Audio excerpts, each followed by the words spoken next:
voulez en savoir plus, allez sur My Story Me sur Tortsé. Il y a son témoignage. C'est... il a mis le feu aux cités il y a quelques années. Et aujourd'hui, il met le feu au royaume, en fait. Yes. Et, on va laisser mettre le feu aussi ici. Par le Saint-Esprit.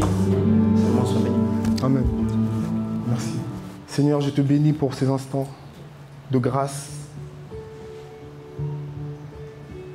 Excellent Père. Tant qu'il n'y a ni changement ni ombre de variation. Seigneur, entraîne-nous dans les hauteurs spirituelles ce soir. Nous voulons voler avec les anges. Seigneur, viens déployer tes ailes sur nous. Et Seigneur, s'il y a des personnes qui ont besoin de guérison, que ta main se pose sur eux. S'il y a des personnes qui ont besoin de consolation, Seigneur, tu poses ta main, Seigneur. Merci pour ta sainte et douce présence. Telle la nuée, Seigneur, qui envahit ce lieu. Merci, Seigneur, pour les torrents d'amour qui se déversent en ce lieu. Merci, Seigneur, pour ton souffle. Ce souffle, Seigneur, qui voletait au-dessus des eaux. Merci, Seigneur, pour ton bras qui n'est pas trop court pour sauver, Seigneur. Merci pour l'œuvre de la croix. Que ton nom soit béni, Seigneur. Que ton nom soit loué à jamais, Seigneur. Reçois, Seigneur, nos hommages. Nous voulons t'apporter à tes pieds, Seigneur, nos trésors. Comme ces mages, le fruit de nos lèvres qui confessent ton nom. Nous voulons jeter à tes pieds nos couronnes, comme les 24 vieillards et les êtres vivants devant le trône. Nous voulons être emportés par le tourbillon céleste. Des myriades, des myriades, et des myriades, et des myriades d'anges te louent. Tu fais battre tes ailes. Oh. Tu es là. Tu es là.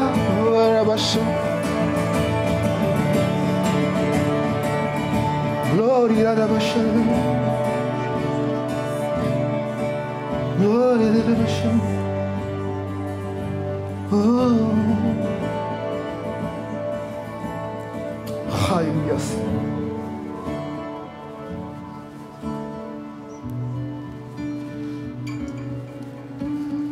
Je suis excité. Amen.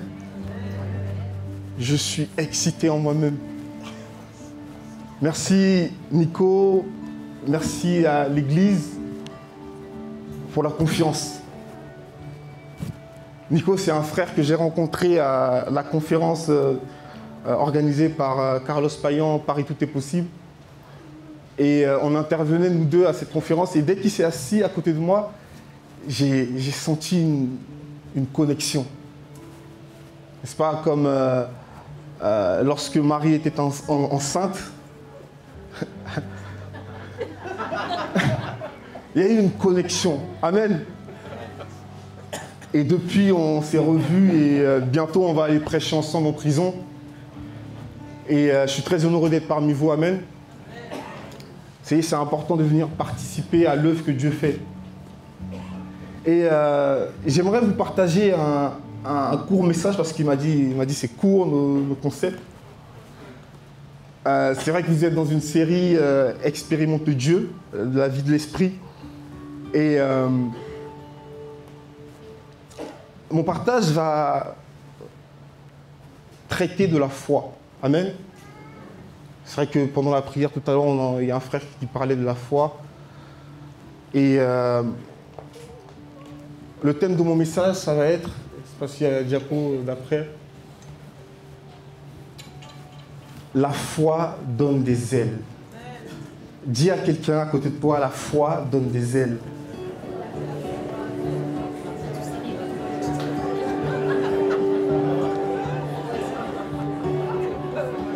Amen. Dis-lui, il n'a pas encore compris. Répète, la foi donne des ailes. La foi donne des ailes.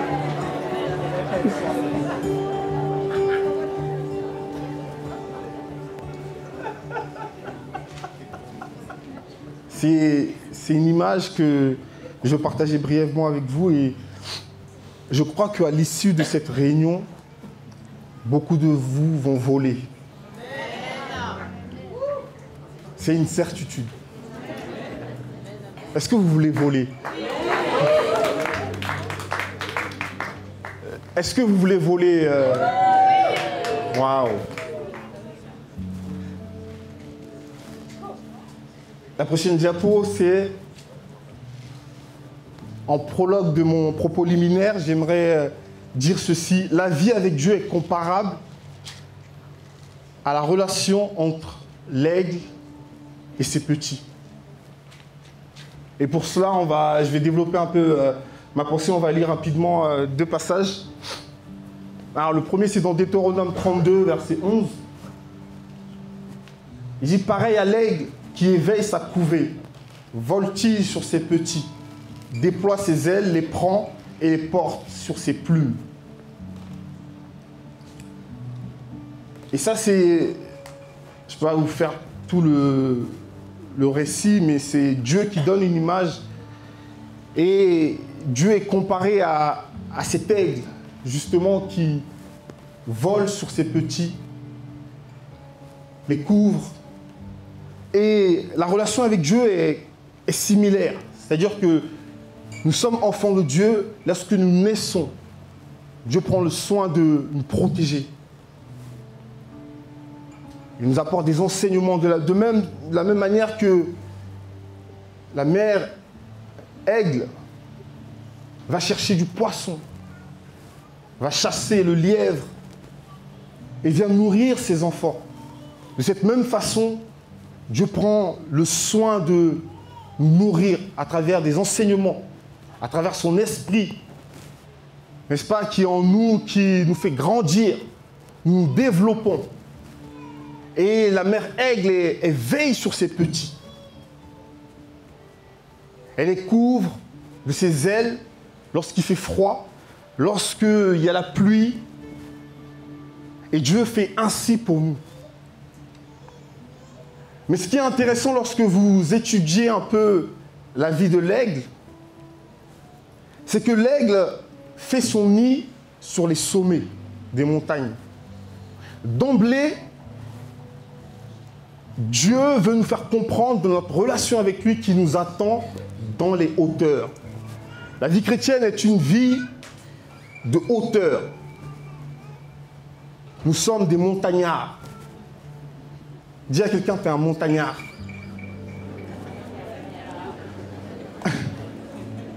Dieu t'attend au sommet de la montagne. Lorsque tu es né en Christ, tu es né et tu dois connaître et vivre la vie des lieux célestes. Est-ce que vous me suivez? Et cette vie des lieux célestes, c'est une vie qui est dirigée par l'Esprit de Dieu. L'Esprit de Dieu qui gère cette vie des lieux célestes en Christ. N'est-ce pas? Nous avons été ressuscités et assis dans les lieux célestes en Christ. Et il nous faut apprendre à vivre cette vie-là par la loi de l'esprit de vie. Vous trouvez dans Romains 8. C'est cette loi de l'esprit de vie qui nous donne la connaissance, la capacité de survoler le péché.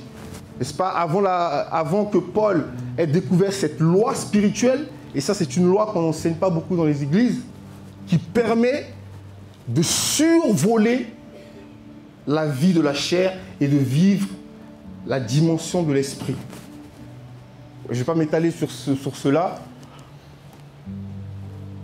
Après avoir nourri ses enfants, ils ont grandi.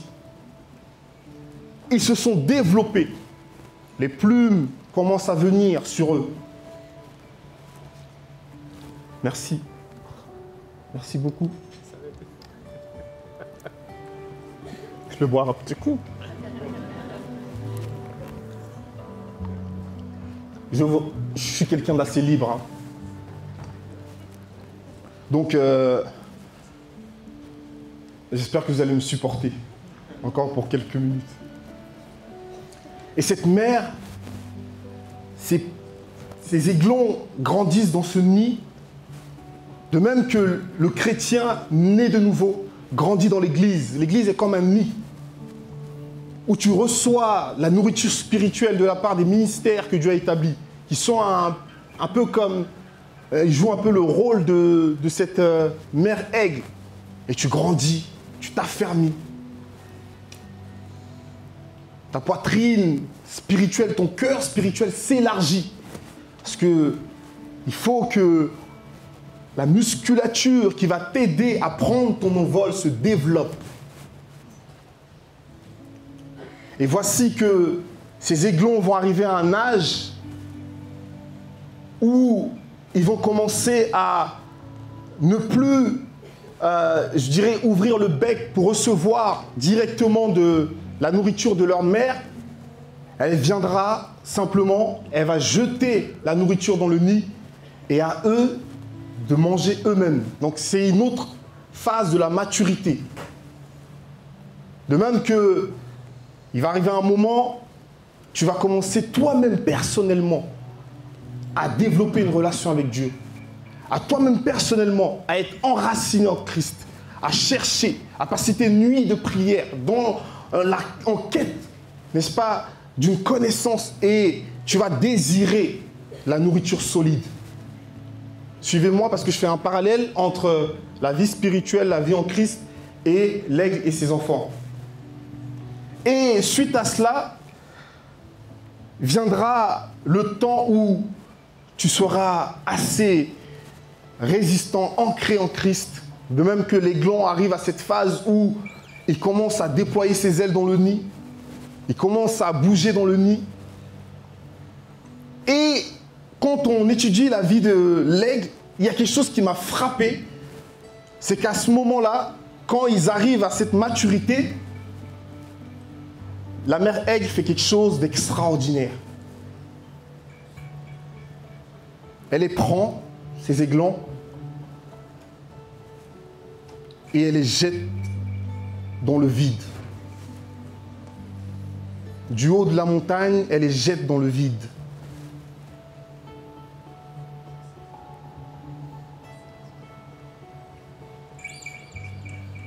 Il y en a parmi vous, vous avez besoin d'être jeté dans le vide. Suivez très bien ce que je vais dire parce que je donne des images et je travaille avec l'esprit prophétique. Amen. Il y en a, vous avez besoin de sortir du nid. Sortir de votre zone de confort, de votre zone de sécurité. Vous avez besoin de commencer à voler. Commencer à vous émanciper en Christ. Commencez à faire sortir les dons et les talents que Dieu a déposés en vous. Et pour cela, il faut qu'on vous jette dans le vide. Dis à ton voisin, tu vas être jeté dans le vide ce soir.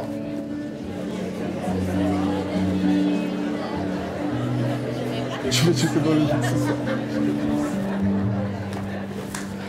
Wouh!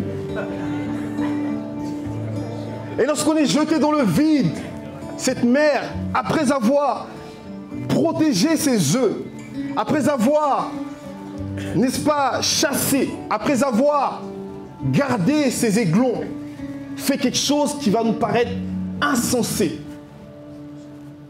Elle prend ses petits et elle les jette du haut de la montagne. Et ils sont là. Maman, tu fais quoi? Maman, tu fais quoi? Maman, tu fais quoi? Mais elle est folle! Elle est folle! Elle est folle! Elle est folle. Elle est folle. Elle est folle. Mais je vole. Je vole. Alléluia! Wouh!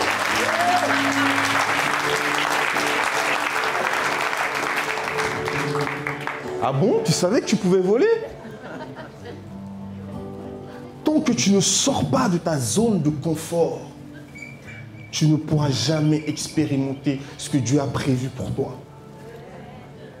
Paul dit, vous avez reçu tout pleinement en Christ. Vous avez tout pleinement en Christ. En chacun de vous, en chacun de nous, ici ce soir, Dieu a déposé tout ce qui contribue à la piété. Il faut que quelqu'un vous mette un coup de pied dans le derrière. Excusez-moi. Nico, s'il te plaît, jette-les hors du nid. Pourquoi? Parce que c'est en sortant de la zone de confort, en sortant du nid, vous allez affronter les vents contraires. Et vous allez apprendre à voler. Vous allez apprendre à vous émanciper. L'Église en France a besoin des chrétiens autonomes. L'esprit qui règne sur la France, c'est un esprit d'assistanat. On assiste trop les gens. Il faut qu'on vous mette dans le vide. Tu dois sauter, sortir hors du nid. Bon, j'équilibre, je n'ai pas dit de ne plus venir à l'église du jour au lendemain, mais qu'est-ce qui s'est passé? Ah non, je suis hors du nid, hein. Ça y est. Non, comprenez ma pensée. Parce que c'est pas après je reçois un coup de fil de Nicolas, il me dit, mais frère, il n'y a plus personne à l'église depuis que t'es passé. Qu'est-ce qui se passe? Tout le monde a volé, on se dit, mais comprenez bien mon langage. Je suis venu vous stimuler. Je suis venu vous encourager. Je suis venu vous dire que la foi donne des ailes. La foi vous pousse à sauter dans le vide. La foi est ce muscle qui est en vous, qui va vous permettre de voler. Voler vers de nouveaux horizons. Voler vers votre destinée. La foi est ce muscle qui est là, qui va vous permettre, n'est-ce pas, lorsque l'aigle vole et qu'il y a des vents contraires, il fait une gestuelle qui est assez remarquable, c'est que ses ailes sont étendues. Dès qu'il y a un vent contraire, il les rabaisse, tout simplement pour amortir la violence du vent.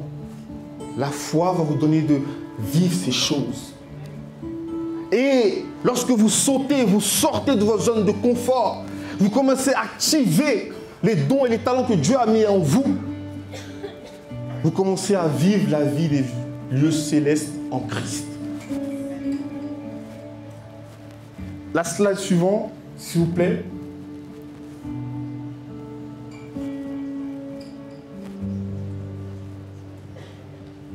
Retour sur expérience. C'est déjà passé? Ah, purée, il est rapide. Mon premier saut. Quand je me suis converti, je suis sorti de la délinquance dans le 93 et je suis arrivé dans l'église. J'étais tellement touché par l'amour de Dieu, j'étais tellement encouragé par ce que Dieu faisait. Et je voulais moi aussi vivre ces choses-là. Je lisais Actes des Apôtres. Je disais, Seigneur, mais je veux vivre aussi ces choses. Et qu'est-ce qui s'est passé? C'est que Dieu m'a dit, il faut que tu sautes. Et j'avais à cœur d'évangéliser dans les rues. Dieu m'a dit, saute, va évangéliser. Qu'est-ce qui t'empêche? Sors de ta zone de confort. Alors mon premier saut a été, je suis allé devant la gare de Poissy, je me souviens à l'époque, et j'ai évangélisé. Dès qu'il y avait des personnes qui sortaient, j'allais vers elles, je leur témoignais Jésus. Et il a commencé à s'activer en moi la parole de connaissance. J'ai commencé à avoir un jeune, je lui ai dit, tu es comme ci, comme ça, tu as fait ci, ça, ça. Il me dit, mais comment tu sais, comment tu me connais? Je dis, c'est Dieu qui te connaît. Et Jésus t'aime, Dieu veut te changer ta vie. On a échangé les contacts, il est parti. 4 ans après, je me suis retrouvé dans une église à Mantes-la-Jolie. Et après le culte, Nico, je vois un jeune homme qui me tape l'épaule. Je me retourne, j'étais avec ma femme. Il me dit, Salomon. Je dis, oui. Il me dit, tu te souviens de moi? Je dis, pas du tout. Il m'a dit, il y a 4 ans, devant la gare de Poissy, tu m'as témoigné Jésus, tu m'as raconté ma vie. Aujourd'hui, je suis dans l'église, je suis en Christ. Frères et sœurs, parce que j'ai décidé de sauter. J'ai décidé de voler, j'ai décidé de laisser les dons et les talents que Dieu a mis en moi sortir. Et après, j'ai commencé à vivre des miracles dans la rue. J'évangélisais dans la rue. Bon, à l'époque, il n'y avait pas Facebook, on ne pouvait pas se faire des... Filme-moi quand j'évangélise, filme-moi. On ne pouvait pas se faire ça à l'époque. On évangélisait comme ça, dans les trains, dans les trucs. J'allais dans les gares, j'allais dans les cités. J'évangélisais Christ, je gagnais des âmes pour que des musulmans se convertissaient. J'ai vécu des choses puissantes. Je priais pour les gens dans la rue, les paralytiques se levaient. J'étais là, je dis, waouh, c'est puissant, je vole, je vole, je vole. C'est réel. Christ est réel. Et je ne suis pas une exception. J'ai juste décidé de sauter. Comme ce soir, tu vas décider de sauter. Prochaine slide. Je veux dire ceci. Ce n'est pas Red Bull qui donne des ailes, mais c'est la foi en Jésus. Wouh!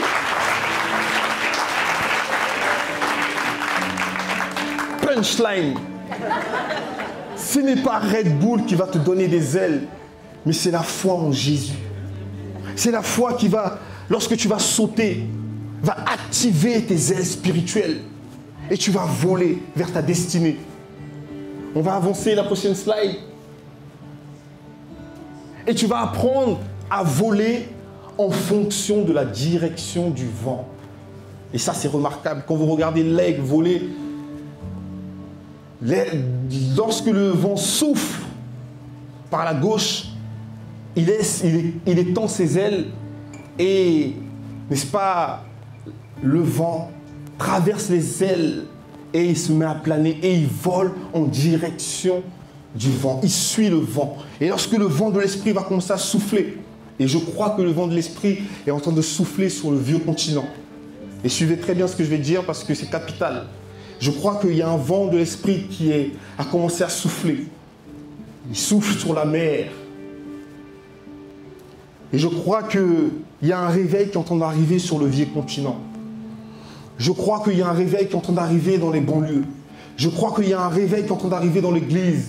Qu'une nouvelle génération est en train d'émerger. Je crois qu'il y a des nouveaux ministères qui sont en train de sortir, qui vont sortir du nid et apprendre à voler avec la direction du Saint-Esprit, avec la direction du vent.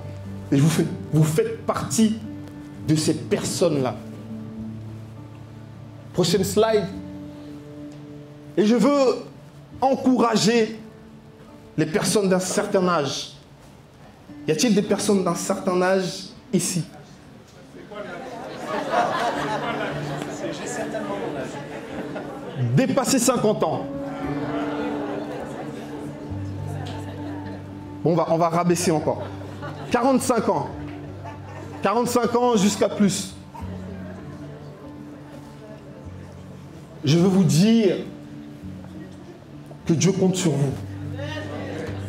Je veux vous dire que vous pouvez déployer vos ailes. Je veux vous dire que c'est lui qui rassasie de bien ta vieillesse et qui te fait rajeunir comme l'aigle.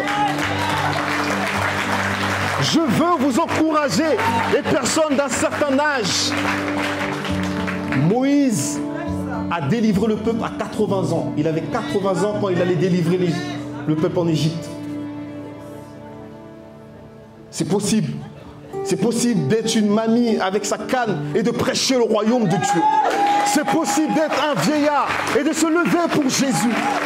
Caleb, avec sa canne, il a dit, je vais prendre cette montagne. Wouh! Je crois qu'il y a des vieillards qui vont se lever. Il est dit dans les derniers temps, je reprendrai mon esprit sur toute chair. Vos vieillards et vos vieillards vont... Ah! Jesus. Il y a un feu de Dieu qui arrive aussi sur les personnes d'un certain âge. Il va vous faire rajeunir comme l'aigle. Et l'aigle, arrivé à 40 ans, l'aigle fait quelque chose d'exceptionnel. Il a la possibilité soit de se laisser mourir, soit de rajeunir. Alors pour rajeunir, qu'est-ce qu'il fait? Il monte dans les hauteurs. Il se met contre un rocher parce que son bec est devenu trop crochu et ses griffes trop crochues. Qu'est-ce qu'il fait, l'aigle, pour rajeunir? Il frappe son bec contre le rocher. Il le casse volontairement. Il frappe ses griffes contre le rocher et il les casse volontairement. Et il va rentrer dans une période dit la période de restauration. Si vous étudiez la vie de l'aigle. Et pendant cette période, il ne pourra rien faire parce qu'il a cassé son bec et ses griffes. Et c'est une période douloureuse. Peut-être que dans cette période-là, peut-être que tu es dans cette période où tu vis des moments douloureux, où tu es privé de tout, où tu es dans une solitude extrême. Mais laisse-moi te dire que tu es dans une transition. Avec Dieu, il n'y a pas de points, il n'y a que des virgules. Laisse-moi te dire qu'il y a une page de ta vie qui est en train de se tourner et une autre va s'ouvrir. Je veux encourager les personnes d'un certain âge. Ne vous dites pas, oh ben ça c'est les jeunes maintenant. Laissons la place aux jeunes. Il n'y a pas de... Il faut des violents. Anne était vieille. Elle a dit, j'attends le Messie. Elle se levait tous les jours. Elle allait prier dans le temple. Dieu a besoin de vous. Et lorsque cette période finit, le bec de l'aigle repousse. Ses griffes repoussent. Et avec cela, il enlève les vieilles plumes. Écoutez très bien. L'aigle enlève les vieilles plumes. Et il va laisser de nouvelles plumes repousser. Parce que les vieilles plumes sont beaucoup trop lourdes pour l'empêcher de voler. Et lorsque ces vieilles plumes tombent et les nouvelles repoussent, il est de nouveau prêt à reprendre son envol. Et c'est ce que Dieu dit. Ce même processus, Dieu va le faire pour ta vieillesse. C'est pas fini, c'est que le commencement. Amen. Prochaine slide. Et je vais terminer. On va avancer. Martin Luther King. On est dans une église qui porte son nom. Regardez ce que Martin Luther King a dit. Si tu ne peux pas voler, alors cours. Si tu ne peux pas courir, alors marche. Si tu ne peux pas marcher, alors rampe. Mais quoi que tu fasses, tu dois continuer à avancer. C'est formidable. Attendez. C'est formidable. Mais ce qui est encore plus beau, c'est que quand je lisais cette citation, le Saint-Esprit m'a dit, reprends-la dans le sens inverse pour ce soir. Et ça donne cela dans le sens inverse. Si tu sais ramper, alors marche. Si tu sais marcher, alors cours. Si tu sais courir, alors vole. Ce soir, tu dois voler. Amen.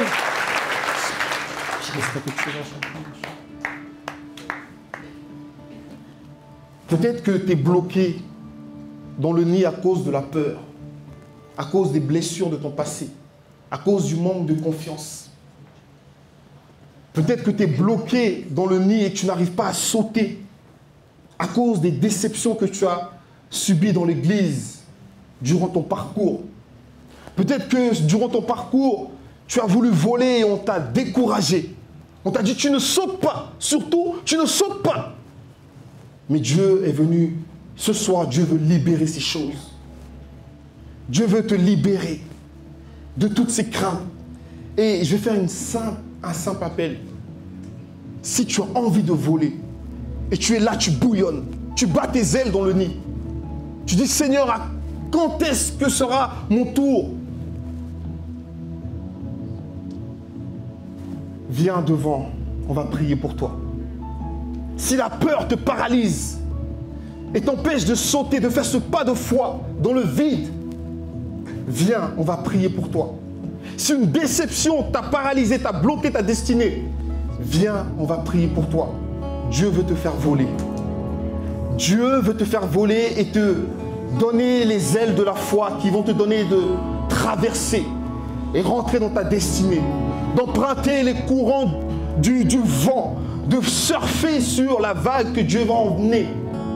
Dieu veut te donner de rentrer dans une nouvelle saison. Tu veux voler? Viens, on va prier pour toi. Je vais demander aux équipiers de prière de venir. Et le Seigneur va vous libérer. Le Seigneur veut vous faire voler dans votre destinée. Venez, n'ayez pas honte, frères et sœurs. Venez. Alléluia.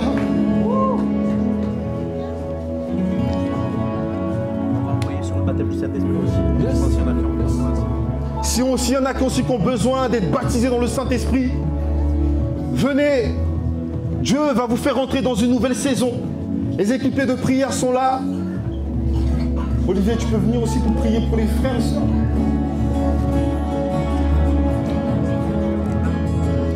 Esprit de Dieu.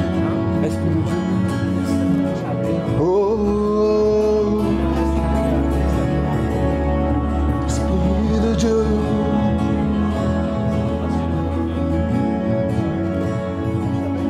C'est une nouvelle saison. Tu dois déployer tes ailes. Tu dois rentrer dans ta destinée.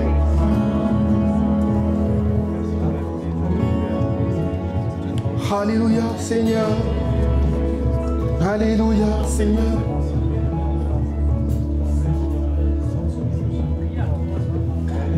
Oh, Rabashandere, Osandaraba. Oh, Rabandarabaché. Oh, Seigneur, souffle. Saint-Esprit, souffle ce soir. Souffle, Seigneur, descends. Viens, Seigneur, briser la peur dans nos cœurs. Viens briser, Seigneur, le doute. Viens briser l'angoisse. Viens briser, Seigneur, tout ce qui nous empêche de nous déployer. Tout ce qui nous empêche d'étendre nos ailes et de voler. Voler vers nos destinées. Voler vers les projets que tu as prévus pour nous. Seigneur, viens. Souffle, Esprit de Dieu.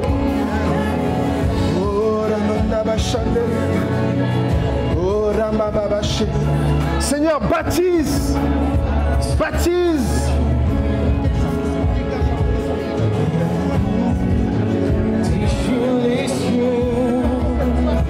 Déverse-toi, Seigneur. Esprit de Dieu. Oh.